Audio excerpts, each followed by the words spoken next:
ভাবি বেশ তেতো গলায় বলল, মনির, তোমাকে একটা কথা বলি। দৌড়ে গিয়ে ভাইয়ের কানে তুলো না জানো।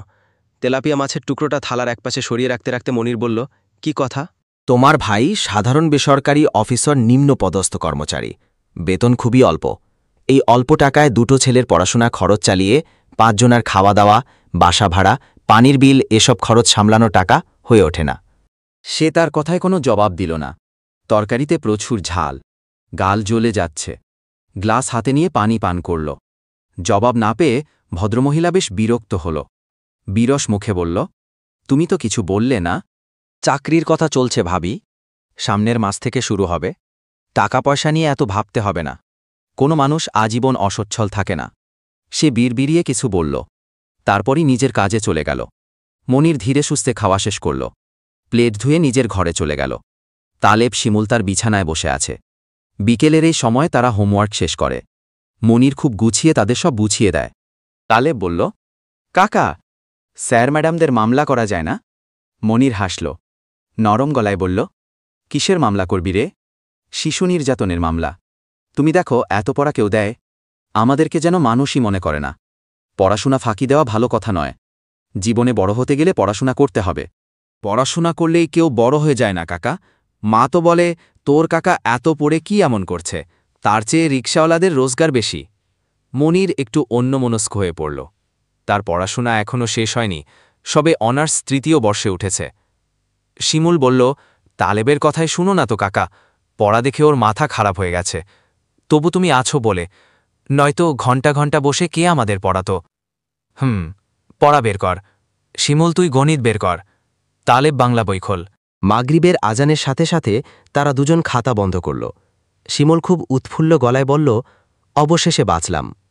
মনির উচ্ছ্বাস দেখাল না। বাথরুমে ঢুকে অজু করে নিল। পানি ঠান্ডা, বরফকুচি মেশানো পানির মতোই শীতল। তার শরীর জোড়াল ঠিকই, মন শান্ত হল না। অস্বস্তি চেপে বসে রইল। নামাজ শেষে সে খানিকক্ষণ যায় নামাজে বসে রইল। তারপর কিছু একটা ভেবে তড়িঘড়ি করে বাইরে চলে গেল। ফিরল বেশ রাতে। ঘরে ঢুকে দেখে সবুজ বসে আছে। তার বিছানায় বসে পায়ের উপর পা তুলে রেখেছে। চোখমুখ শান্ত, যেন বর্ষার নদী হঠাৎ থমথমে হয়ে গিয়েছে। মনির বলল, ভাইয়া, এত রাতে তুমি এখানে, কিছু বলবে? সে শান্ত স্বরে উত্তর দিল, ছোট্ট করে বলল, বলবো। কি বলবে? মনির, তোর সাথে আমার কিছু কথা আছে। কথাগুলো এখানে বলা যাবে না, বাড়ির বাইরে যেতে হবে। কোথায় যাবে? রাস্তার দিকে চল, পার্ক এখনো বন্ধ হয়নি, ওখানেই না হয় বসলাম। পার্কের পরিবেশ শান্ত, হালকা হালকা বাতাস বইছে, কয়েকটা দোকানে আলো জ্বলছে। সবুজ কোনো কথা বলছে না, মাথা নিচু করে রেখেছে। মনির তার অবস্থা বুঝল। আগ বাড়িয়ে বলল, ছোট থেকে আমাদের সম্পর্ক পানির মতো। আমাদের মাঝে কোনো পর্দা নেই ভাইয়া। তুমি কি বলবে বলো, সংকোচ করো না।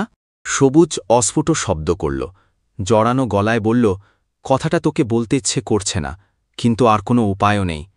বলো তুমি। তোর ভাবি তার ঘরে বাড়তি লোক চায় না, এই নিয়ে আমার সাথে অনেক ঝামেলা করে, বলে তাকে তালাক দিয়ে দিতে। আমার 2টো বাচ্চা আছে, কতই বা বয়স ওদের। এই বয়সে আপন মাকে ছেড়ে থাকাটা। মনির তার কথার জবাব দিল না। উঠে দাঁড়াল, শান্ত পায়ে হেঁটে বাতি জ্বালানোর দোকানের দিকে চলে গেল। ফিরল বেশ দ্রুত। তার হাতে খবরের কাগজে মোড়ানো 2টো পাউরুটি। সেই পার্কের বেঞ্চে বসল বেশ আয়েশ করে। একটা পাউরুটির মাখন অন্যটায় মাখিয়ে শুধু পাউরুটিটা ভাইয়ের হাতে দিল। কোমল হেসে বলল, মনে আছে ভাইয়া, যখন আমাদের ঘরে রান্না হতো না, তুমি এমন 2টো পাউরুটি কিনতে। নিজের পাউরুটির মাখন আমারটায় লাগিয়ে দিয়ে বলতে, তুমি মাখন খাও না, খেতে ভালো লাগে না। আমি খুব খুশি হতাম জানো। মাখন আমার খুব পছন্দ ছিল, এখনও আছে। একই, বসে আছো কেন? খাও খাও, বাড়ি ফিরতে হবে তো। সবুজ উঠে দাঁড়াল, হাঁটল, তবে নিষ্প্রাণ হাঁটা। তার বুকের ভেতরে চিনচিনে ব্যথা করছে। কিছু ভেবে ভয় পাচ্ছে, তবে কি ভাবছে বুঝতে পারছে না। সে সারা রাত ঘুমোতে পারল না। বিছানায় শুয়ে এপাশ ওপাশ করতে লাগল। নীলিমা বলল, অমন করছো কেন, চুপচাপ ঘুমাও। সেই ঘুমোতে পারল না, ওভাবে পড়ে রইল। বুকের ব্যথা ক্রমশ বাড়ছে। হৃৎপিণ্ড ছাড়িয়ে শিরা উপশিরায় বয়ে যাচ্ছে। শরীরও কেমন কাঁপছে। তার ঘুম বেলায় ততক্ষণে সূর্য উঠে গিয়েছে। চারদিক রোদে ঝলমল করছে। সবুজ লাফিয়ে বিছানায় উঠে বসল। এক ছুটে মনিরের ঘরে গিয়ে দেখল ঘর ফাঁকা, কাপড় চোপড় ছড়িয়ে ছিটিয়ে নেই। বিছানার উপর ছোট্ট একটা কাগজ। সে কাগজ তুলল। কলেজে কথা বলেছি ভাইয়া, হোস্টেল ফাঁকা আছে, এখন থেকে ওখানেই থাকব। ওদিকে দুটো টিউশনই পেয়েছি, সুবিধা হবে। আমার জন্য চিন্তা করো না, বেড়াতে আসব। মনিরের হাতের লেখা ভালো, বেশ সুন্দর সাজানো লাইন, গোটা গোটা অক্ষর। আজকে হাতের লেখাটা গতানুগতিক লেখার বেশি ভালো মনে হচ্ছে, একদম স্পষ্ট। তবে সবুজ তা পড়তে পারল না। তার চোখ ঝাপসা হয়ে আছে, অস্পষ্ট দৃষ্টি, এমন সুন্দর লেখাও পড়তে পারছে না। নীলিমা আজকাল বেশ ঝামেলা শুরু করেছে, সারাদিন না কুচু করে ঘরে। স্বামীকে কয়েকটা কঠিন কথা বলবে বলবে করেও বলা হয় না। আজ হঠাৎই খাবার টেবিলে সে কথাগুলো বলে ফেলল। বেশ ঝাঁঝালো কণ্ঠে বলল, কতদিন থেকে বলছি তালেব আর শিমুলকে আরেকটা মাস্টার ঠিক করে দিতে। একজন টিচার দুজনকে পড়িয়ে পারে না। ওদের স্কুলের ম্যাডাম আমার কাছে নালিশ করেছে, আজকাল হোমওয়ার্কও ঠিকমতো করে না। সবুজ রেগে উঠল না, স্বাভাবিক গলায় বলল, এখনকার টিউশনির বেতন অনেক, আমার রোজগারের দুটো টিচার রাখা সম্ভব না। তোমার রোজগারের কি সম্ভব?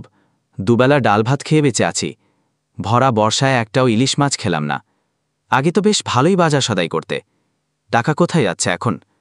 আমার বেতন বাড়েনি, একই আছে। কি বলতে চাইছো তুমি? আমি কি বলতে চাইছি সে কথা কি তুমি বুঝতে পারছো না, নাকি বুঝতে চাইছো না? মনির কখনোই বাসায় ফ্রিতে খায়নি। টিউশনি করিয়ে যে টাকা পেয়েছে, হাত খরচ রেখে আমায় দিয়ে দিয়েছে। ফলাও করে বলে বেড়ায়নি দেখে তুমি কখনো টাকার গুরুত্ব বোঝনি। ভেবেছ বাড়তি ঝামেলা, সংসারের বোঝা। নীলিমা কিছু একটা বলতে গিয়েও থেমে গেল। সবুজ বলল, শিমুল তালেবের পড়াশোনা নিয়ে তুমি খুব দুশ্চিন্তায় আছো। আগে ওদের কোনো টিচার ছিল না, রেজাল্ট সবার উপরে থাকত। কে ওদের পড়াত? মনির নিচের ৪-৫ ঘন্টা সময় নষ্ট করে তোমার সন্তানদের পড়িয়েছে। ৪-৫ ঘন্টা পড়ানোর বেতন জানো, নাস্তার খরচ জানো? তুমি মনুকে কল দাও, হোস্টেল ছেড়ে বাসায় আসতে বলো। কেন বলবো? তোমার প্রয়োজনে। মা বাপ মরা ভাইটা আমার কত কষ্ট বুকে নিয়ে বাসা ছেড়েছে, সে ব্যাপারে তোমার কোনো ধারণা আছে? ছোট থেকে আমি ওকে মানুষ করেছি, ও আমাকে ছাড়া থাকতে পারে না। খেলতে গেলেও খানিক বাদে বাদে ফিরে এসে আমাকে দেখে যেত। সেই মানুষ আজ ৬ মাসের বেশি আমার সাথে কথা বলে না, কল দেয় না, রিসিভও করে না। এখন তাকে বাড়ি আনবো কেন? আমার রোজগারে তোমার ৪ জনের সংসার চলছে না বিধায়। নীলিমা মাথা নিচু করে ফেলল। সবুজ খুব শক্ত গলায় বলল, তুমি আমার বিয়ে করা বউ, আমাদের দুটো বাচ্চা আছে। ওদের দিকে তাকিয়ে কঠিন কোনো সিদ্ধান্ত নেওয়া আমার পক্ষে সম্ভব না। তবে আজ তুমি একটা সত্যি কথা বলো, মনিরের এ বাসায় থাকায় কখনো কি তোমার প্রাইভেসি নষ্ট হয়েছে? ছেলেটা সারা দিন বাইরে বাইরে ঘরে, বিকেলে তালেব শিমুলকে পড়ায়, রাতে দেরি করে ফেরে, ততক্ষণে আমি বাসায় চলে আসি। তাহলে কেন তুমি ওকে তাড়াতে চাইতে? নীলিমা কোনো জবাব দিতে পারল না। এসব প্রশ্নের উত্তর তার জানা নেই। তার সাথে মনিরের দেখা হতো না বললেই চলে। সে ভাত তরকারি বেড়ে টেবিলে রেখে দিত। মনির নিজের মতো খেয়ে প্লেট ধুয়ে রাখত। মনিরের কোনো কাজও তার কখনো করতে হয়নি। তাহলে কেন সে তাকে তাড়াল? চট করে এই প্রশ্নের কোনো উত্তর তার মাথায় এলো না। সে চিন্তিত মুখে স্বামীর দিকে চেয়ে রইল। সবুজ তখনও খাবার খাচ্ছে, বেশ আয়েশ করে খাচ্ছে। চোখ মুখের তৃপ্তির ছাপ, যেন বহুদিন বাদে তার মন শান্ত হয়েছে। আকাশে চাঁদ উঠেছে, চতুর্থাংশের চাঁদ, আলো বেশ উজ্জ্বল। পার্কের বেঞ্চে এক ভদ্রলোক মাথা নিচু করে বসে আছে। মনির দূর থেকে তাকে দেখল। এত দূর থেকে কাউকে চেনার কথা না, তবে সে ঠিকই চিনল। এই মানুষটার ছায়া দেখলেই সে তাকে চিনে ফেলে। তার মন তীক্ষ্ণ পিনের মতো একটা প্রশ্ন আঘাত করল, ভাইয়া এখানে কেন? তবে সে প্রশ্নের জবাব চাইতে ভাইয়ের কাছে যেতে পারল না। তার পা দুটো কেমন অসাড় হয়ে আছে, যেন জমাট বাঁধা সীসা, কিছুতেই ছাড়ানো যাচ্ছে না। মকবুল সাহেব নরম হাতে চশমার কাজ পরিষ্কার করে চোখে পড়লেন। শীতল গলায় বললেন, কি বলবে বলো? মনির মাথা তুলল। সে সবুজেই মকবুল সাহেবের বাড়িতে ভাড়া থাকে, ভদ্রলোক ভালো মনের। কথা বলছো না কেন? ভাইয়া ইদানিং খুব বেশি দুশ্চিন্তা করছে, কারণ জানতে চাইলে বলে না। আপনি কি কিছু জানেন? মকবুল সাহেব তীক্ষ্ণ দৃষ্টি, কোনো কিছুই তার চোখ এড়ায় না। মনিরের বাসা ছেড়ে দেওয়ার ব্যাপারটা তিনি বেশ ভালোই জানেন। সব কথা তার কানে গিয়েছে। তবে তিনি কোনো ঝামেলা করলেন না। সহজ গলায় বললেন, জানি তার আর্থিক অবস্থা খারাপ যাচ্ছে, গত 2 মাসে বাসা ভাড়াও এখনও দিতে পারেনি। কেন পারিনি? অফিসে কি এক সমস্যার জন্য বেতন আটকে গিয়েছে। আপনি কি আমার জন্য 10 মিনিট অপেক্ষা করবেন? পড়ব। মনির উঠে দাঁড়াল, দ্রুত পায়ে হেঁটে চলে গেল। ফিরল 20 মিনিটের মাথায়। মকবুল সাহেব তখনও বসে আছেন। সে ছুটে গিয়ে মকবুল সাহেবের হাতে একটা টাকার বান্ডিল দিল। অনুরোধের সুরে বলল, এখানে কিছু টাকা আছে। আপনার 2 মাসের বাসা ভাড়ার পরেও 10,000 টাকা আছে।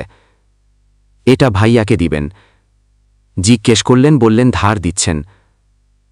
এতটুকু করবেন আমার জন্য? এত টাকা কোথায় পেলে? বলতে গেলে সারাদিনই টিউশন পড়াই। হোস্টেলে একা মানুষের খুব বেশি খরচ হয় না। দয়া করে আমার কথাটা রাখবেন। মনিরের চোখ মুখে অসহায়তের ছাপ। মকবুল সাহেব তার কাঁধে হাত রাখলেন।